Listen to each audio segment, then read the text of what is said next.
বন্ধুসকল এই চেনেলটোলৈ তোমালোকক জনাইছোঁ স্বাগতম যদি পৰীক্ষাত তোমালোকক ট্ৰায়াঙ্গল ক্যালকুলেশন কৰিবলৈ দিয়ে তেনেহলে তোমালোকে কেনেকৈ ক্যালকুলেশন কৰিবা এনেকুৱা ধৰণৰ যদি ট্ৰায়াঙ্গলসমূহ দিয়ে তেনেহলে কেইটা ট্ৰায়াঙ্গল আছে এনেকৈ যদি সোধে বৰ সহজতে আমি 10 বা 15 সেকেন্ডত আমি উত্তৰ দিব পাৰিম কেনেকৈ দিম যদি এনেকৈ সৰু সৰু ট্ৰায়াঙ্গল আহে তেনেহলে কথা নাই তেনেহলে চাই তাৰ পৰা উত্তৰটো উলিয়াব পাৰি কিন্তু এনেকুৱা যদি ডাঙৰ ট্ৰায়াঙ্গল দিয়ে অৰ্থাৎ ভাগ বহুত কেইটা থাকে তেনেহলে আমি কেনেকৈ অতি কম সময়ত উত্তৰ দিম সোৱা প্ৰথম ট্ৰায়াঙ্গলটোলে সোৱা ইয়াত কেইটা ট্ৰায়াঙ্গল আছে আমি সহজতে উত্তৰ দিব পাৰো এটা আছে কিন্তু ইয়াত সোৱা ইয়াতো পাৰো যে তিনটা আছে অৰ্থাৎ এই ডাঙৰটো এটা এই সৰু দুটা আছে কিন্তু এনেকে যদি ট্ৰায়াঙ্গল সমূহ অৰ্থাৎ ভাগ যদি বাঢ়ি গৈ থাকে তেনেহলে কেনেকৈ আমি উত্তৰ দিম সহজতে তাৰ কাৰণে সোৱা এই 2 নম্বৰ ফিগাৰটোলে সোৱা এইটো আমি কেনেকে তিনটা যে আছে কেনেকে আমি গম পাম তাৰ কাৰণে সোৱা প্ৰথম ভাগত 1 নম্বৰ দিয়া দ্বিতীয় ভাগত 2 নম্বৰ দিয়া হল এতিয়া দুটা যোগ কৰি দিয়া 1 যোগ 2 কিমান হল 3 গতিকে এনসার 3 অর্থাৎ ইয়াত তিনিটা ট্রায়াঙ্গল আছে এটা নেক্সটটো আমি সহজতে এই একে ধৰণে আমি উলিয়াব পাৰিম সোৱা ভাগ কেইটা আছে 1 প্ৰথম ভাগত 1 দিয়া দ্বিতীয় ভাগত 2 দিয়া তৃতীয় ভাগত 3 দিয়া হল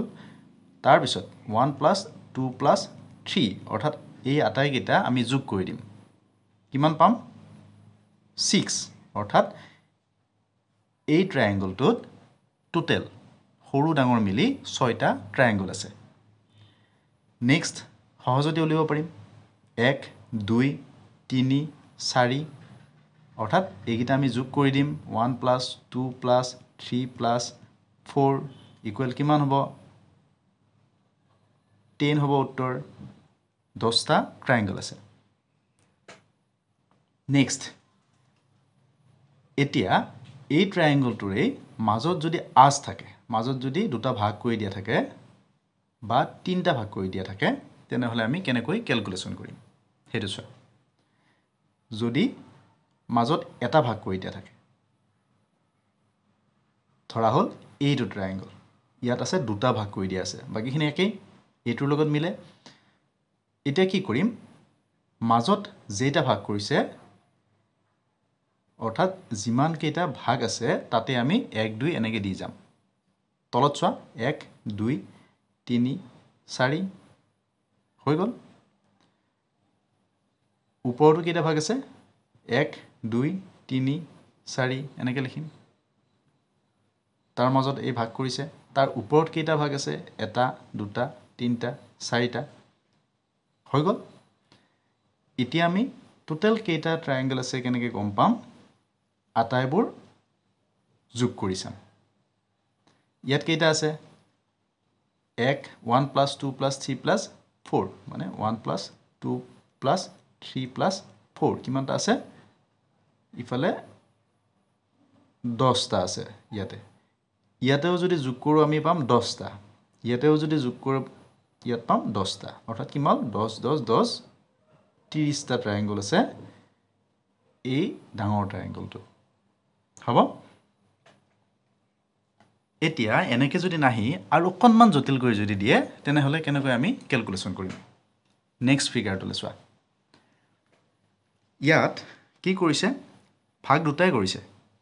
মানে তিনটা ভাগ হৈছে গৈ ইয়াত কিন্তু ওপৰত আমি এইটো ট্ৰায়াঙ্গলত যেনেকে সম্পূৰ্ণকৈ ভাগ কৰিছিল ইয়াত ভাগ কৰা নাই ইয়াত আধা ভাগ কৰিছে এনেকে যদি আধা ভাগ কৰি দিয়ে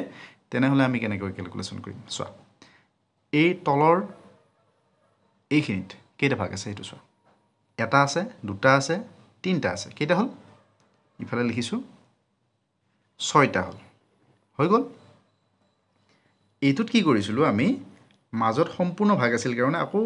যিমান কেইটা আছিল ওপৰত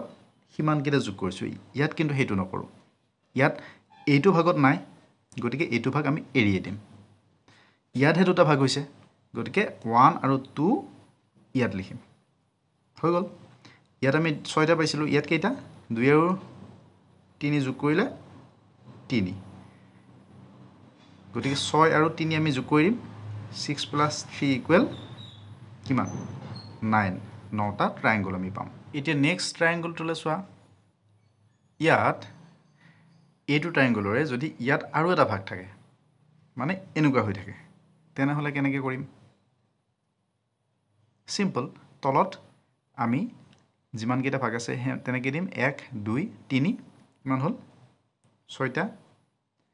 ওপৰত কেইটা আছে 1 2 ইয়াত 3টো দিম নেকি নিদিওঁ কাৰণ ইয়াত ভাগ হৈ থকা নাই গতিকে 2 1 3 পাম হৈ গ'ল ইয়াত আমি এইটো ভাগত 1 দিম নেকি নিদিওঁ কাৰণ তলত ভাগ হৈ থকা নাই গতিকে ইয়াত 1 দিম ইয়াত 2 দিম গতিকে 3 হ'ল এইকেইটা যোগ কৰি দিম টোটেল 12টা গতিকে এই তিনিটা যোগ কৰিলে 12টা পাম গতিকে টোটেল ত্ৰিভুজ আছে 12টা এনেকৈ আমি অতি সহজতে কম সময়ত মাত্ৰ 10 ছেকেণ্ড বা 15 ছেকেণ্ড